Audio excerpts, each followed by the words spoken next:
밀양시 세종병원 화재. 대형 재난의 현장을 정치인들이 찾는 것은 당연합니다. 위로와 대책을 강구하는 것은 정치의 몫이죠. 그리고 발생 지역과 재난의 종류와 무관하게 모든 재난의 포괄적, 상징적, 도의적 최종 책임은 정부가 지는 것이 맞습니다. 자신들의 표버치기도 하기에 누구보다 빨리 현장을 찾았던 자유한국당 지도부가 가장 먼저 정부를 비판한 것도 그래서죠. 청와대와 내각 총사퇴를 요구하고 북한 현송을 뒤치다거리 하느라 국민 생명을 지키지 못했다고 목소리를 높이는 건 동의 여부를 떠나 그럴 수 있습니다.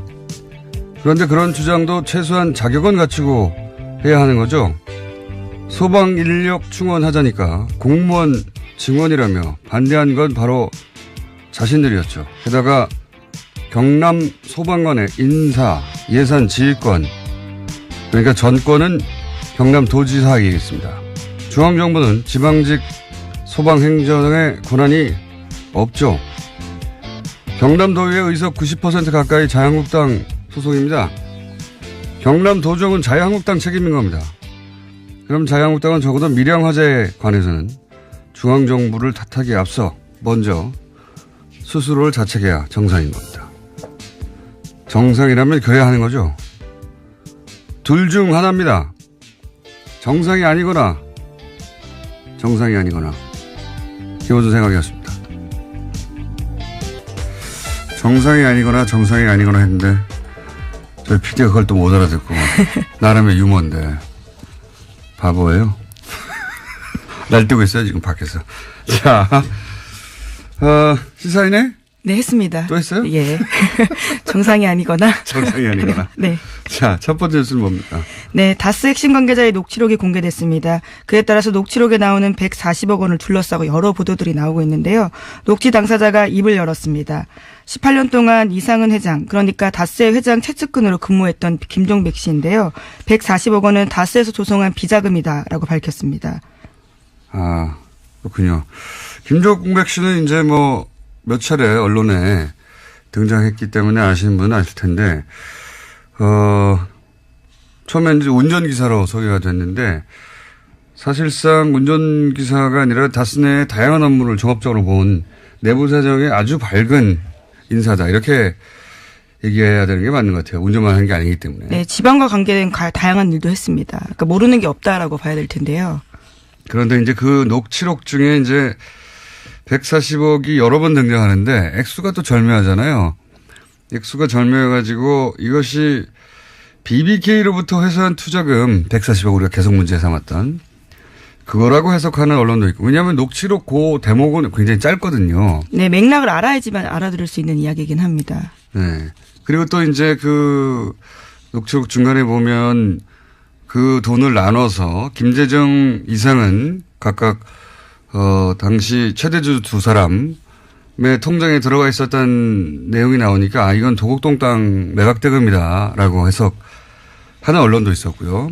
근데 이제 그렇게 해석이 엇갈리니까 그 녹취록의 주인공, 그러니까 통화를 한 당사자죠. 당사자 그 김종백 씨가 그게 아니라 이것은 정호영 특검 때 나왔던 120억 플러스 그 이전에 한 20억 정도의 또 비자금이 있었는데 그걸 얘기하는 거다. 네, 당사자가 직접 밝힌 겁니다.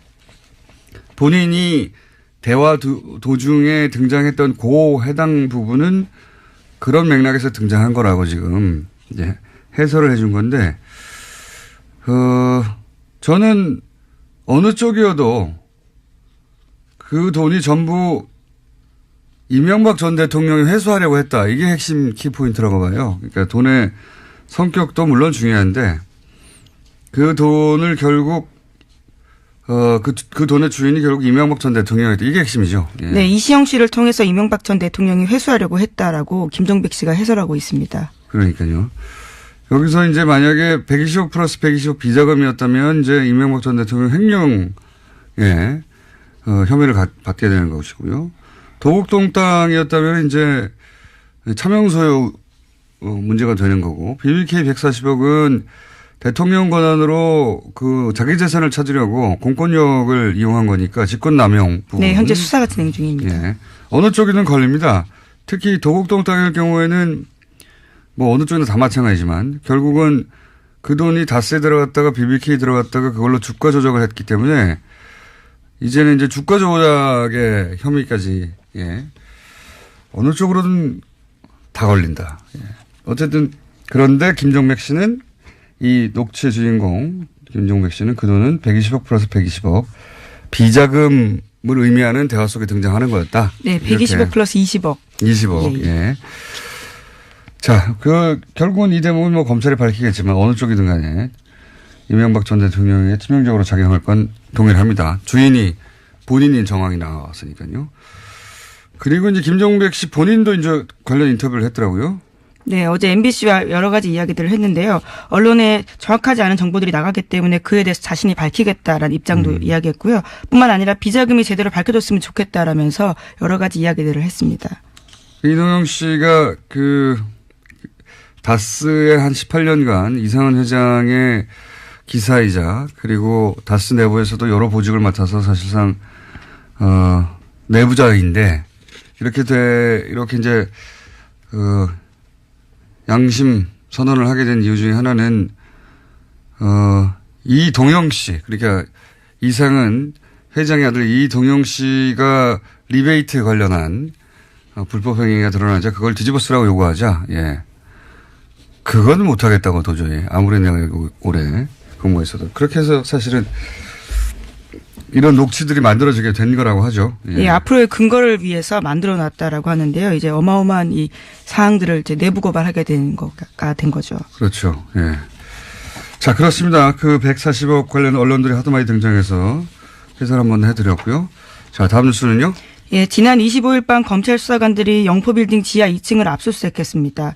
영포빌딩은 이명박 전 대통령이 1991년부터 소유하다가 2007년 자신의 재산을 기부해서 만든 청계재단에 넘긴 건물입니다. 서울중앙지검에서 압수수색했는데요. 현재 서울중앙지검은 140억 원을 돌려받는 과정에서 이명박 전 대통령의 직권남용이 있었는지를 수사하고 있는 팀입니다. 당시에는 빌딩 내 다스 사무실과 청계재단에서 근무하는 다스 직원 책상만 있었고요. 그래서 지하 2층 존재는 전혀 알지 못했다라고 합니다. 그렇군요. 거기서 중요한 건 이제 BH 청와대 블루하우스를 뜻하는 거죠. 그리고 다스라고 적힌 상자가 여러 개 나왔고. 네, 40상자 분량이나 나왔다라고 합니다. 그리고 거기에 이제 문서의 내용은 모르겠지만, BBK 관련 보고라든지 뭐 LK 뱅크 관련 문서 같은 게 나왔다는 거잖아요. 네, 네. PJ 진술조서라는 것도 있다고 하는데, PJ는 김백준 전. 씨겠죠. 예. 네. LK뱅크는 하도 이름이 많이 등장해서 이름 다 알 필요 없다고 말씀드렸는데 LK뱅크는 소위 BBK의 이제 지주회사 격이고요. 이 문서들을 다 복원하고 있었다면 아마도 애초에 재판이 계속 진행됐으니까 재판 때문에 복원했던 것 같고 그리고 이 관련 문제가 이후에도 불거지면 방어하기 위해서 자기들 논리상 필요한 자료들이 있어야 하니까 그래서 남겨둔 게 아닐까. 그런 다음에 청와대에 들어간 이후에 돈을 돌려받고 다 소각해버렸어야 하는 건데 예. 방심했던 것 같아요. 제가 보기엔. 전혀 이곳을 누가 알 거라고 생각을 못했던 것으로 보이는데요. 거기서 뭐가 나올까요? 예. 예, 물론 MBC와의 통화에서 이명박 전 대통령 측근은 BBK는 기본적으로 그 당시 예전에 있었던 일을 정리하는 거지 그 이상 아니다라고 부인하고 있습니다. 물론 뭐 일관되게 그렇게 얘기했죠. 근데 문서가 왕창 나왔으니까요. 이게 어디로 갈지 모릅니다 이제. 예. 그리고 그게 이명박 전 대통령의 사설 창고에서 나왔다는 점이 굉장히 또 중요하죠. 예. 나는 모른다고 할 수 없게 된 장소 자체가. 자, 다음 뉴스는요.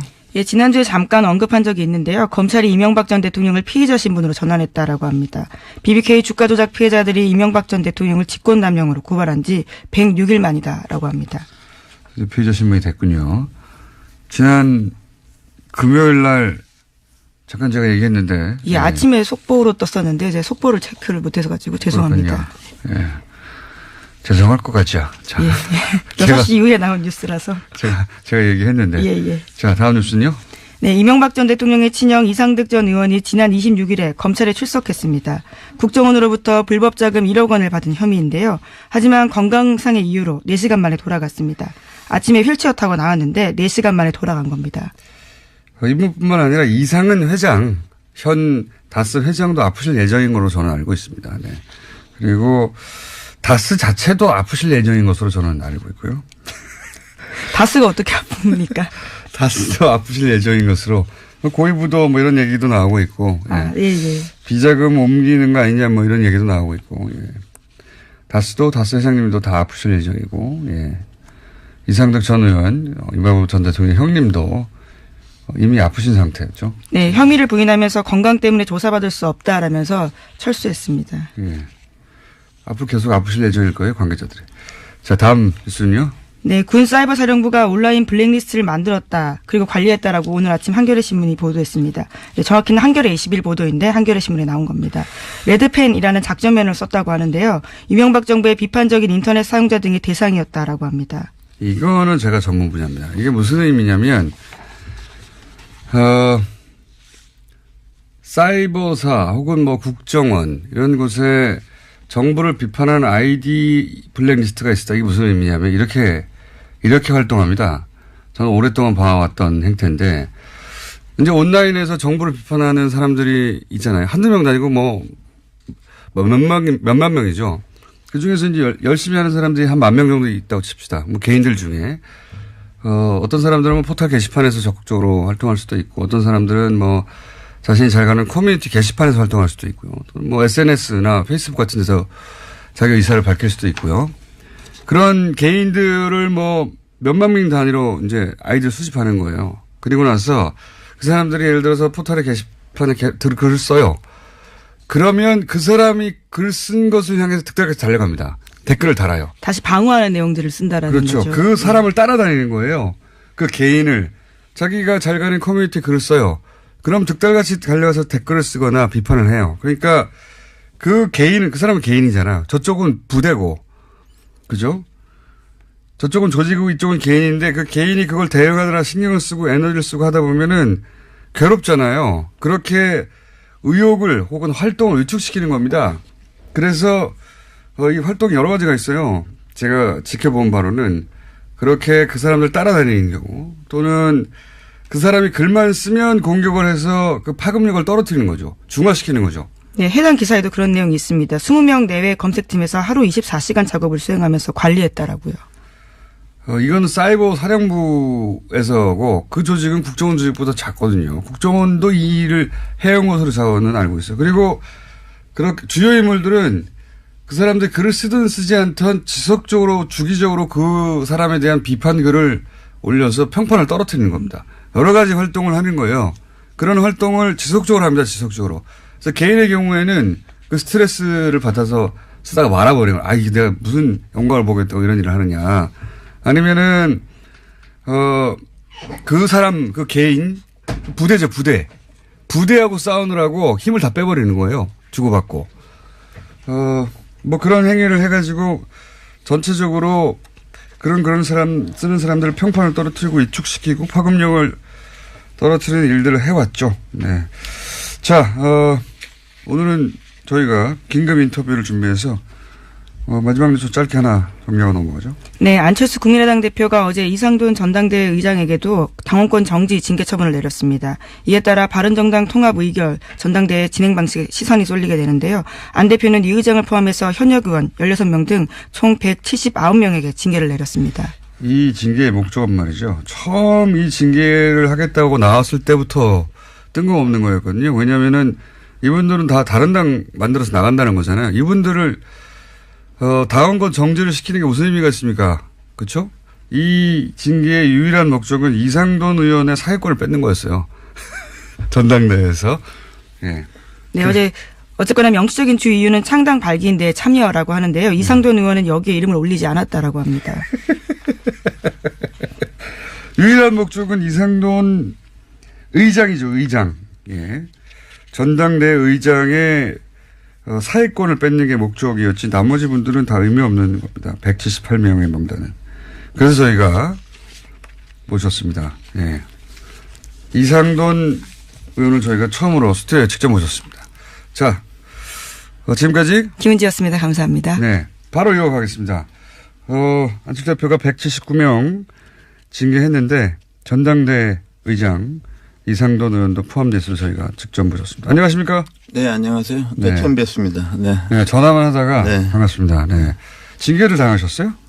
뭐 징계 당해도 뭐 당한 기분도 안 나고요. 뭐 관심도 없습니다. 제가 방금 179명 징계는 결국 그 타겟이 전당대 의장인 의원님이라고 제가 해석을 했는데 어떻게 보십니까? 뭐 그런 면도 있지만요. 처음부터 당규를 바꿔서 그야말로 새벽 6시부터 뭐 20세 전국 20세곳에서 투표를 하고 밤 9시에 뭐 인터넷 뭐 화면 중계를 해가면서 전당대회 한다는 아주 그냥 초현실적인 전당대회를 한 것은 다 어찌 보면 그 전당대회 의장이 저이기 때문에 시작한 측면이 많다고 봅니다. 그렇죠. 네. 전당대 의장으로서 이제 사회권을 가지고 계신 분인데, 이 통합에 대해서 부정적이라서 혹시 전당대를 본인들이 원하는, 통합파가 원하는 뜻대로 안 될까봐 어떻게든 사회권을 뺏고 싶은데 그러면 명분이 있어야 하는데, 예, 이 명분으로 이걸 사용한 게 아닌가 뭐 이렇게 해석되는데 그 외에도 사회권을 제약하기 위해서 조치를 많이 했죠. 그렇죠. 사실은요. 제가 보기에는 이번에 바뀐 당규에 따라서 전당대회를 진행을 할 수가 없는 것은 저는 솔직히 이건 내가 할 수 있는 게 아니다 이렇게 생각을 했습니다. 그리고 또 하나는 이제 이번에 신당을 추진하는 쪽에서 특히 실무진 쪽에서도 이제 어떤 몇몇 후보는 이거 흥분해 가지고서 우리가 전당대회에서 저지해야 된다는 저지파가 있었어요. 저지파. 또 한쪽에서는 아우 저거 이제 우린 저기랑 이제 안 된다. 끝났다. 창당파가 있었는데 저는 오히려 이 저지라는 것이 우리가 제가 의장이냐 안 되는 걸 상대방이 뻔히 알기 때문에 온갖 술수를 할 것이다. 그렇게 되면은 그야말로 초현실적인 전당대회가 될 것이다. 그래서 저는 창당을 빨리 준비해야 된다. 저지한다 믿고 있으면은 이제 시간에 쫓긴다. 이렇게 그런 박 전 생각을 대표는 처음에는 저지할 수 있다고 생각하셨던 것 같아요. 그죠? 그런데 박지원 대표는 뭐 이 정치를 꿰뚫어 본 분 아닙니까? 근데 다만 처음부터는 저지를 한다고 이렇게 해놔야만 저쪽에서 이제 온갖 무리수를 온갖 뭐 이상한 일을 벌이지 않겠습니까? 새벽 6시에 시작하죠. 네. 그러니까 처음 들어봤어요. 새벽 6시. 근데 할 필요가 없어진 거죠, 이제 완전히. 새벽 6시. 네. 새벽 6시에 이 전당대회 누가 참석할지 모르겠는데 새벽 6시에 시작하고. 네, 근데 그 부분에 대해서는 그렇게 우리가 웃기만 할 수 있는 것은 아닙니다. 이게 아무리 정당의 자율성을 존중한다 그러지만은 당원 당규로 어떤 정하는데 한계 있지 않습니까? 정당법이라는 게 있습니다. 그 법의 일반 원칙이 있고 그래서 이제 이번에 가처분 신청된 것도 그런 부분이죠. 그래서 과연 법원이 뭐 이런 것까지 정당의 자율권을 인정해 줄 것인가. 뭐 이건 도저히 눈뜨고 볼 수 없다 그래서 어떤 판결을 할지. 다만 이제 어차피 이제 이 탈당 어차피 이제 창당에 나가는 거니까 그 되어 있지만은 법원으로서는 이번에 한번 정당의 자율성에 대해서 유권적인 판단을 할 필요가 있다고 봅니다. 그 당원들 자격, 그러니까 소위 모집단을 줄이기 위해서 당원들 자격을 뭐랄까요, 의도적으로 이렇게 모집단을 줄여서 뭐 전화 통화도 많이 하고 했다고 얼핏 들었는데 무슨 일이 있었나요? 당원들 그 대표 당원으로 등재됐던 한 10,000명 이상 되는 것 같다가 다 전화해서 뭐 전화가 안 되면 연락분통 같은 거에서 뭐 배제한다든가 또 심지어 좀 성향이 안 맞는 것 같으면은 뭐 왜 당별이 안 됐느냐 뭐 등등해서 뭐 그런 일을 굉장히 애 많이 썼죠. 그야말로 고생했습니다. 그래서 한 10,000명이 한 5,000명 이하로 줄었다면서요? 네, 그렇다고 그래요. 네. 그렇다고 해도 이제 과연 3,000명 정도가 이렇게 나올 것인가 하는 것도 그렇고, 솔직히 어저께 당무회의도 철저하게 비공개로 해서 솔직히 뭐 몇 명이 많이 좀 몰라요. 사회권, 이제 의장직을 수행하지 못하게 되시는데, 근데 의장직을 수행하셨다 하더라도 그 보통 사회권이라는 게 이제 처음에 시작을 선언하고 종교를 선언해야 되는데 시작과 종교를 선언하지 않아도 되는 걸로 바꿔놨다면서요. 근데 뭐 저도 그 상세한 건 다 보지도 않았어요. 뭐 어차피 그건 되지 않을 거니까 그 완전히 그 사회 보면 그 바보 되는 거 아닙니까? 솔직한 얘기로 23명에 뭐 화면 보고서 이게 뭐 나 그런 게 해본 적도 없고 전국 23곳에 이제 네, 중계하는 뭐 화면 보고 물어보고 내가 그 짓을 어떻게 합니까? 그러니까 그리고 나는 이게 전당 대회까지 창당이 이렇게 진행될 거라고 생각을 했지만 그 내 성격 같아서는 처음부터 이제 이건 난 이거 못한다고 당결 바꿨을 때 이제 그렇게 발표한 것도 방법이었지만은 막 이런 전략적 고려 때문에 제가 계속 침묵을 했던 거죠. 지금 의장단 중에는 의장이신 의원님도 당원권이 정지됐고 부의장인 유영애 의원도 징계받았고 이제 남은 게 부의장이 이영호 의원인데 네. 이분은 소위 중재파죠. 네, 그러나 뭐 지금 중재파라고 이제 분류되는 의원들도 뭐 똑같이 행동하기는 좀 어려울 것 같습니다. 그 중에서 제가 보기에는 뭐 다수는 그 우리 민주평화당으로 아마 합류할 것을 보고 있습니다. 네. 민주평화당이 처음에 창당할 때 뭐 14명이다, 15명이다. 그 지역구 의원은요. 네. 이런 얘기가 있는데 그중에 이제 비례대표 의원 3분이 이쪽 합류를 선언했는데 출당을 안 해주는 문제 가지고 계속 얘기. 네, 그렇죠. 그 문제는 어차피 좀 창당하고 나서 꽤 오래 갈 겁니다. 그 문제가. 갈 것이고 제가 보기에는 현재 어저께 이름 올린 지역구원이 14명이고 예. 그중에 아마 불원간 지역구원 제가 보기에 한 최소한도 3명 정도는 추가할 것 같습니다. 14명에 3, 4명 정도. 3, 4명, 17, 18명. 네, 17, 18명 정도로 아마 2월 6일 날 네. 창당을 하지 않을까 보고요. 네, 그리고 이제 선거에 임박하게 되면은 또 무슨 그리고 또 하나 그 의원 지역구원을 뺀 전원이 그 지역구를 빼면 별로 많지 않습니다. 그 통합당을 가느냐 하면 또 그렇지 않고 개종에는 거기서 이탈을 해서 무소속으로 잠시 남겠다는 지역구이 있기 때문에 진짜로 순수하게 이렇게 안철수 대표와 같이 할 지역구는 뭐 다섯 손가락도 안 된다고 봅니다. 네. 5명 정도. 5명도 안 된다고 봅니다. 지역구원에서는. 네. 지역구원에서는 너무 적네요. 그거는. 뭐 그러니까 오산을 했던 것이죠. 처음에는 뭐 그 처음부터 그런 얘기 했어요. 이렇게 하게 되면은 뭐 박지원, 정동영, 천정배 의원들은 하고 몇 명은 뭐 탈당하지 않겠냐. 30명 정도 나가겠지. 뭐 예. 그렇게 말하고 다녔어요. 뭐 내가 그 사석에 들은 얘기하면 나가 자빠질 거예요. 그럼 하나만 해서 조금만 자빠지게 해주세요. 아니 뭐 천천히 다음 질문하세요. 사석에서는 그 몇 명 나가겠냐. 뭐 그렇게 생각했던 거죠. 그리고 창당을 쉽게 할 수 있겠느냐. 근데 저는 그렇게 보지 않았어요. 왜냐 그러면은 우리 그 호남 의원들이 뭐 4선 의원 그러는데 4번에 당선될 때마다 당적에 다 다른 의원들이 몇 명씩 있어요. 그래서 이건 뭐 별로 아무것도 아닌 그러니까 중요한 게 뭐냐면 우리가 호남 정치의 본질을 알아야 됩니다. 저 전혀 몰라요. 안철수 대표 전혀 모르죠. 전혀 몰라. 아무것도 몰라요. 정치에 대해서. 호남을 모를 뿐더러 정치도 모릅니다. 정치도 모른다고 생각하시죠? 네, 그렇습니다. 네. 그래요? 그런데 정치를 모른다고 이제 평가하셨는데 이렇게까지 이제 다들 보기에는 무리수가 아니냐. 네.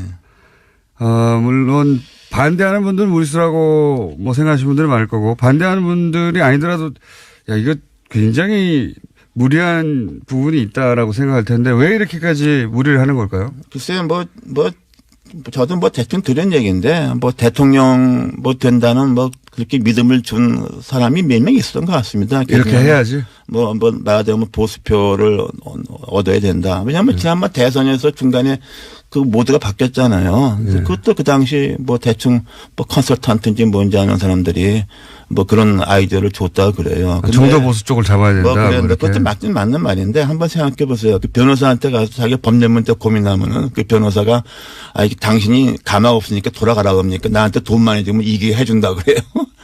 컨설턴트는 다 그런 거 하는 사람인데 그 말 믿고 따라가 다니는 사람이 문제가 있는 거죠. 저는 그렇게 봅니다. 그리고 지금 이제 호남 베이스로 대권이 어려우니까 뭐 그렇지 않겠나 하는데 그건 뭐 황당한 꿈이라고 생각하죠. 네.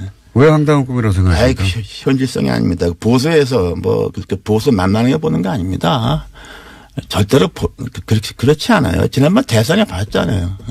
내가 그때 대선 때 내가 창당을 했습니다. 비문연대 반문연대 절대로 안 된다. 한국의 보수는 뿌리가 깊다. 가로가도 모르가도 25%는 나온다 말이야. 그거 다 맞잖아요. 네. 그 안철수 대표는 지금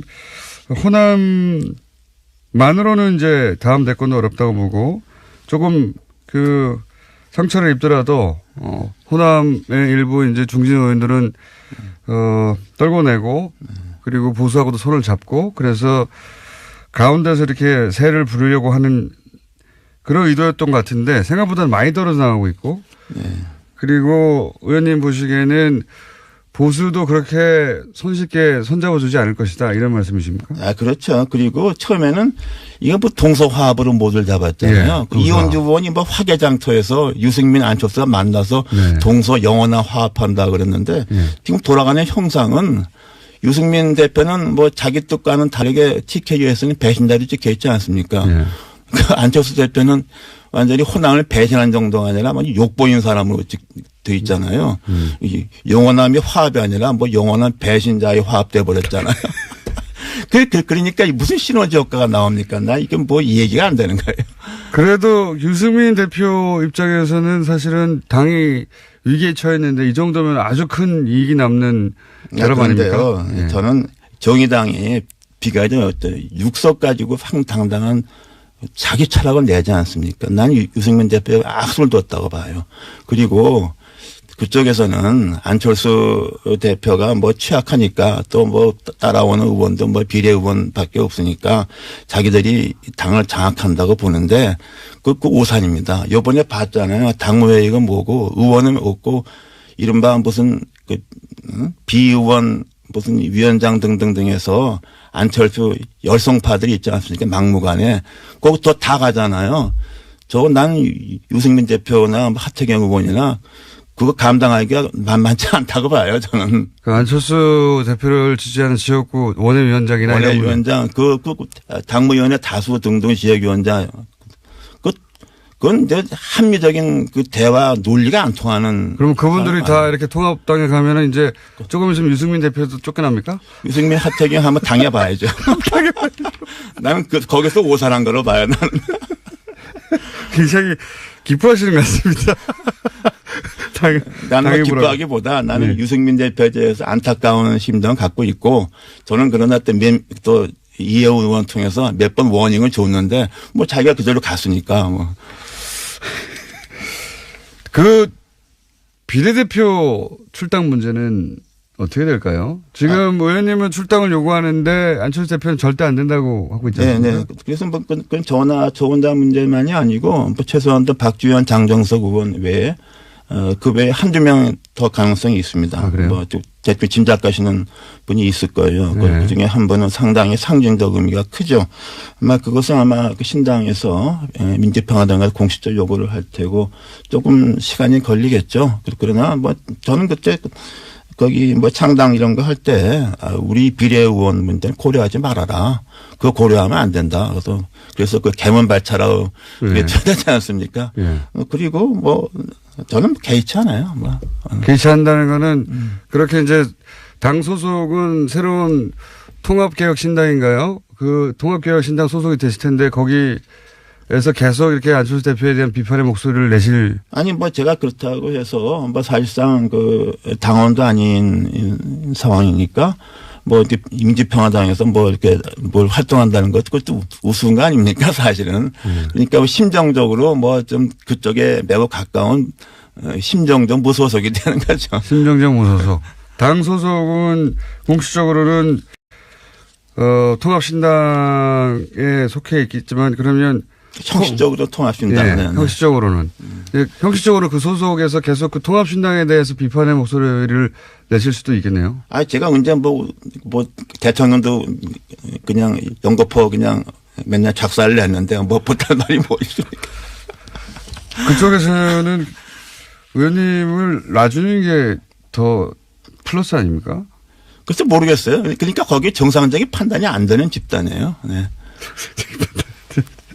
그렇다면 이런 일이 생기지 않죠. 어떻게 국회의원이 우리나라 헌법재판소 판결에 의해서 헌법기관입니다. 개개인이. 합당형 보고는 국회의원의 당적의 변화가 생기는 걸 갖다가 의원총회 뭐 당원단계 그까짓 게 필요도 없습니다. 그거는 기본적인 원리예요. 정당 정치, 의회 정치의 기본입니다. 의원총회 한 번 안 하고서 의원총회 반대했잖아요. 다수가. 그런 놈의 일이 어디 있습니까? 그러니까 이건 뭐 정치 집단이라고 볼 수가 없어요. 우리가 이렇게 토론하는 거 이게 입이 더러워지는 겁니다. 이게. 알겠습니다. 오늘은 여기까지 하고요. 이렇게 통합을 결국은 이제 거의 마지막 요식행위에 가까운 전당대회 정도만 남겨두고 통합이 이루어질 것 같은데요. 그죠? 이루어지겠죠? 네. 예. 이루어질 것 같은데 이 통합을 성사시키는 데는 결국 안철수 대표의 의지가 가장 중요한 역할을 한 것 같은데. 그렇죠. 안철수 대표 의지가 이 모든 걸 만들어낸 거죠. 네, 그렇죠. 네. 그게 일종의 그런 것이 한 번 꽂히면 그냥 거기서 그냥 몰두하는 그런 성격이 있죠. 네. 안철수 대표를 그러면 이 통합을 성공시키기 일보 직전인 안철수 대표를 한마디로 평가하시면 마지막으로. 글쎄요, 뭐 제가 볼 때는 뭐 그 정치적 소양도 없는데 어떻게 해서 일시적으로 몇 년 동안에 좀 국민들한테 과분한 기대를 받았던 것이죠. 이제 뭐 지난번 대선 과정을 통해서 뭐 그 좀 다 벗겨졌다고 봅니다. 이제 우리가 이제 마지막으로 벗겨진 모습을 보는 거죠. 네. 앞으로 이 통합 당에 가셔서도 인터뷰를 자주 하시게 될 첫 번째 의원이 아니실까. 네. 생각이 듭니다. 잠시 후에 하태경 의원 바로 이어서 들어올 텐데 혹시 하태경 의원한테는 하실 말씀 없으십니까? 글쎄 내가 볼 때는 이렇게 쉽게 생각하지 말라고 싶어요. 내가 하태경 의원은 엊그저께 무슨 뭐 저하고 뭐 다른 비례하고는 좀 다르다고 생각하는데 그리고서 마치 뭐 이제 통합하게 되면 안철수 대표 빠진다고 생각하는데 저는 그건 좀 잘못된 생각입니다. 안철수 대표 뒤로 빠져 있지 않은 것이다. 저는 절대로 그렇죠. 그럴 수가 없어요. 네. 그럴 수가 없는 지금 상황이 돼 있습니다. 그건 너무 쉽게 생각하는 거예요. 그래요. 네. 알겠습니다. 오늘 여기까지 듣겠습니다. 지금까지 아직까지는 국민의당 이상돈 의원이었습니다.